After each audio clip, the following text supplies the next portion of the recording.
और अब दिल्ली से खबर है, कोरोना में टेस्टिंग के मामले लगातार बढ़ रहे हैं और ऐसे में दिल्ली सरकार ने कोविड-19 की टेस्टिंग के लिए जो रणनीति है उसमें बदलाव किया है। तो इस प्रकार से है कि सभी लक्षण वाले लोग, इन्फ्लुएंजा लाइक इलनेस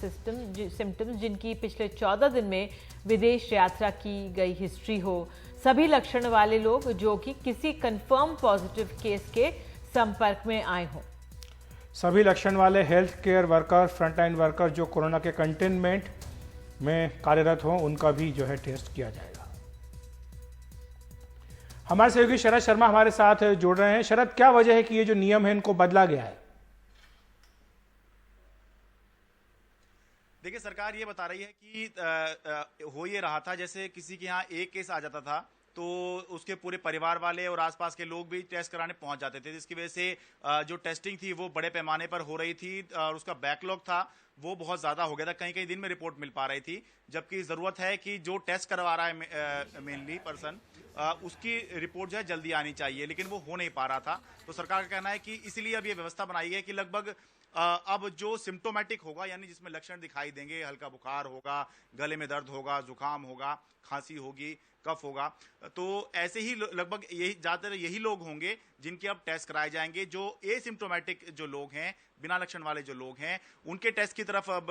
सरकार का ध्यान नहीं होगा, क्योंकि और ये भी हमें ध्यान रखना होगा कि ज्यादातर केसेस जो होते हैं वो एसिम्टोमेटिक ही अभी तक आ रहे हैं। तो माना यह जा रहा है कि एक तो जो लोड बढ़ रहा था सरकार के ऊपर, सरकार के संसाधन के ऊपर, उसको मैनेज करने के लिए फिलहाल ये रणनीति अपनाई गई है कि फिलहाल जो सिम्टोमेटिक है, फिलहाल पहले अब उसी का ही टेस्ट होगा, जो एसिम्टोमेटिक है उनका टेस्ट नहीं होगा। आईसीएमआर ने इसकी अप्रूवल दी थी, जिसके बाद दिल्ली सरकार ने किया है। आपको मैं याद दिला दूं, ये लगभग उसी तर्ज पर है जैसे हॉस्पिटल के अंदर लोड घटाने के लिए जो केंद्र सरकार है उसकी गाइडलाइन आई थी कि अब जो एसिम्टोमेटिक होंगे या कम सिम्टम्स वाले जो लोग होंगे, उनको आप बस ये देख लेना है कि इनका बुखार उतर गया हो और कोई सिम्टम ना हो, आप इन्हें बिना टेस्ट के ही घर जाने दे सकते हैं। जबकि पहले ये हुआ करता था कि जब तक 2 लगातार